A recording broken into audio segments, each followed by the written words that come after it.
H.R. Mcmaster will become the National Security Advisor. You can anticipate that the president and all of us will continue to call out the media when they play fast and loose with the facts. Media people think they cannot be criticized. Criticizing them is attacking the First Amendment. They really believe this. Police officer killed in the line of duty by a paroled gang member. This is a senseless tragedy that did not need to be. We need to wake up.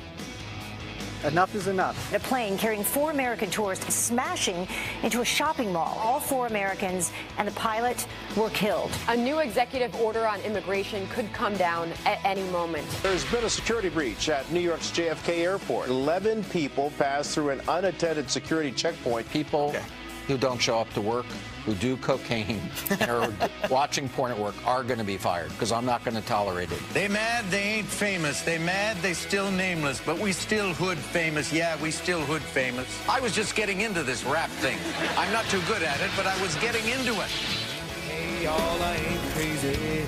I'm in a southern state of mind. I can be anywhere.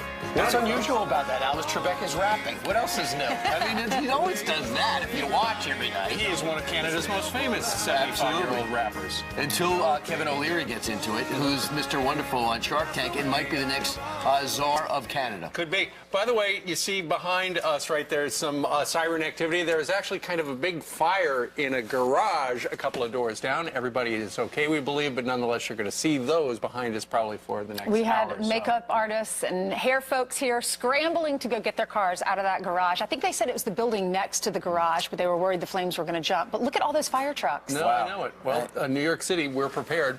Meanwhile, Abby Huntsman is not in New York City today. She's actually down in Jacksonville, Florida. She is at the Beach Diner, where the people are up early. Good morning to you, Abby. Hey, Steve, Ainsley, and Brian. That's right. We're at the Beach Diner in Atlantic Beach, and I'm here with Bob. We're talking politics this morning. We've got our coffee, our orange juice, having a little fried catfish this morning. You say it's some of the best you'll get. It's the best. And Bob, what are the biggest issues for you, just real quickly? Quite frankly, I think the hard core of it is jobs. Jobs and the economy.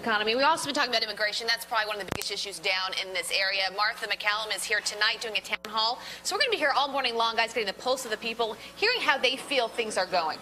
Yeah, Jacksonville very much in Donald Trump's corner through all this. Such a beautiful area. Neptune Beach there, Atlantic Beach, it's all so pretty. Wait a minute. Catfish for breakfast? Yeah, no, I was wondering the same thing. Don't the whiskers tickle the roof of your mouth? I think they rip them out. Oh, they do? Right. They don't after they're dead. Meanwhile, chicken and waffles, one thing. Catfish. All right. Chicken of the sea, maybe. Right. Have you had catfish stew? It's awesome. It is so good. Really, 3 minutes after the top of the hour, President Trump taking major steps this morning to get back our borders. The White House is about to unveil an aggressive new immigration overhaul that will give more manpower to the DHS. Our manpower is in Washington, D.C. His name is Griff Jenkins. He fills us in on what we could expect as early as today. Griff? He's all man. Steve, Brian, and Ainsley, good morning. It is a major immigration push coming from the White House, and it could come as early as 8 a.m. This is the implementation of 2 memos sent by DH Secretary John Kelly, giving DHS more manpower and increased authority on the border with a focus on illegal aliens convicted of criminal offenses. The actions will include the immediate return of Mexican immigrants apprehended on the border, the expedited deportation hearings, the hiring of 15,000 additional ICE and Border Patrol agents, and aggressive new measures targeting criminal aliens. Parents who pay to smuggle their children across the border may also be prosecuted. The effort will target those who have unresolved charges as well as those who have abused public benefit programs.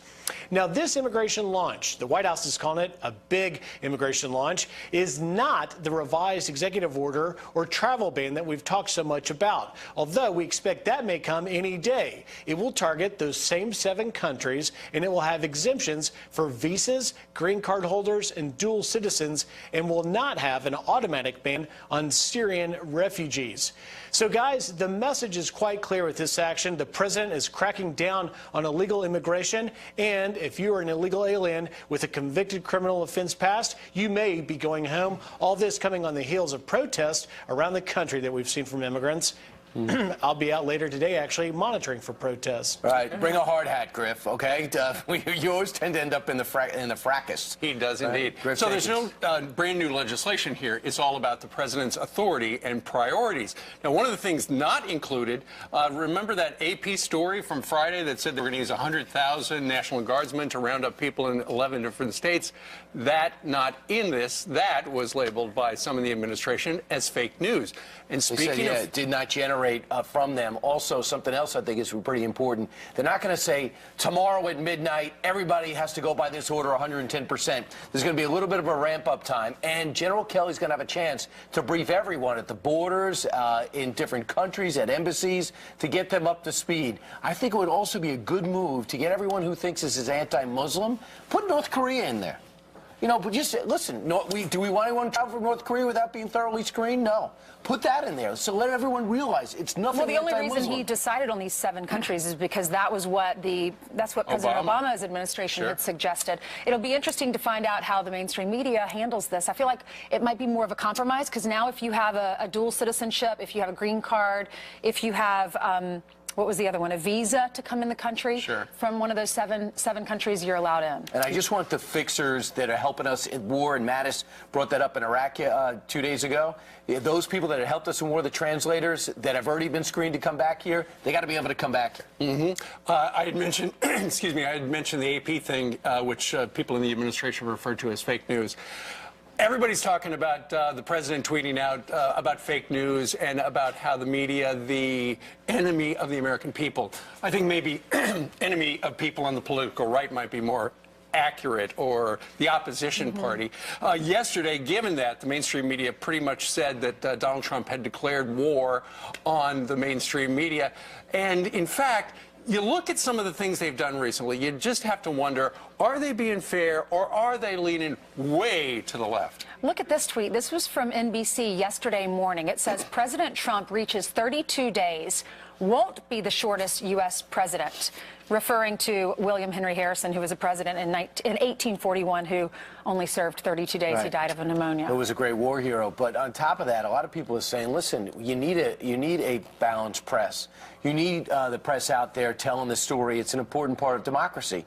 That's true. However, what if the press has a point of view and is drilling that point of view to the American people? Are they doing their job? That's what Bill O'Reilly said last night. To me, that doesn't seem like that's doing their job. They're inflicting their vision on the American people, and the American people are doing 90 million different things. Is it really a free press if they're so overtly liberal? Well, we need an objective and adversarial press, but because the press, for the most part, leans so far to the left, they're not really objective.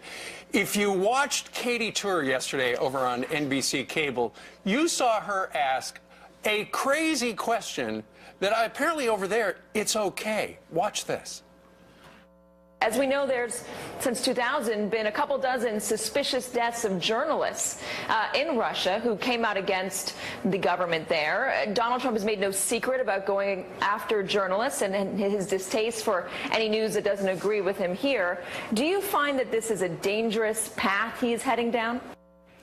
So the president's going to go after people. I think that could have been a couple of days ago. Yeah, a couple of days ago, but she's basically saying, comparing President Trump to Vladimir Putin, saying people have mysteriously died in Russia, so journalists who don't agree with him here could die?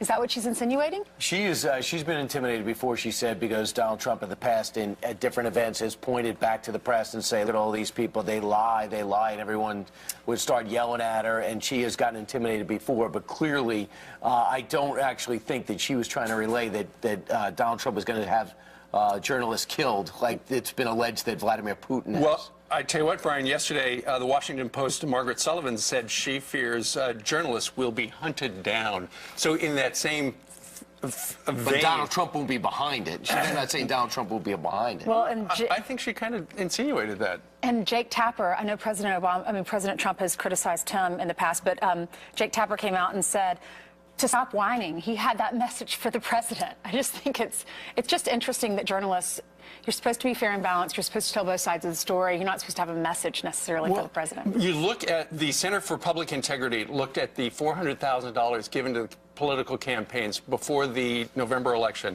96% went to Hillary Clinton. So clearly they lean to the political left. And if they have an agenda in what is supposed to be right down the middle news, that gives the folks at home a certain message. When Chris Matthews says after Donald Trump wins the election, says, I don't recognize the planet we're on, and Martha Raddatz cries in between, and you have people, this is the NBC news desk on the network. Meanwhile, Todd Starnes, this host, is one of the leading commentators in radio today. Everyone picks up his audio column, and he's got a best-selling book, The Deplorables Guide to Making America Great Again. Todd, are you surprised by the way the media is reacting to Donald Trump calling them out last week? Brian, absolutely, positively not. As a matter of fact, as I write in the book, American newsrooms are the least diverse area in the entire country. And like Steve just said, those numbers coming from the Center for Public Integrity. More than 96% of the campaign cash going to Hillary Clinton. But it goes beyond that. The Washington Post says barely 7% of journalists, working journalists, consider themselves to be Republicans. And then you look at the people who go to church. Barely 8% of journalists attend church. So you can understand why there is such a bias in their coverage against those so-called gun-toting, Bible-clinging deplorables. Well, Todd, he didn't get the popular vote. So how is this going to affect the folks who are watching out there, the viewers and the mainstream media? Is this going to backfire on them, or are the viewers going to like it? Well, if the viewers have a lick of common sense, they're watching Fox and Friends right now instead of those other yahoos out there. And I think that's ultimately the decision for the news consumer. And they're making those choices because they're educating themselves. And they do understand what's going on in the mainstream media when they see these ugly, ugly attacks, not just on President Trump, but also on his family. I mean, the attacks against the First Lady have just been simply outrageous and incredibly, incredibly offensive. Well, and yesterday, Donald Trump was compared to Richard Nixon during Watergate. So, you know, if there's a scandal in history, they're going to somehow link it to this guy. Well, you know, and this media bias goes all the way back to President Kennedy. You might remember there was an episode where he canceled all the White House subscriptions to the New York Herald Tribune, and then he found out they were actually using the newspapers to take care of the newborn puppies in the White House. Well, and he said, finally, they found a good use for the newspaper. And that was JFK. All right, thanks a lot, Todd, and best of luck with your book. Thanks, guys. Thank you, Todd. The mainstream media having a field day after President Trump said this. You look at what's happening last night in Sweden. Sweden. Who would believe this? Sweden. Our next guest is caught in the center of the hysteria and says the press is missing the point. Filmmaker Ami Horowitz is live coming up next. Come on in. Right. He looks very stressed by the whole situation. Plus, just when you thought it was over, the disgusting painting depicting police as pigs is back in the headlines. Unbelievable. Hey, Ami.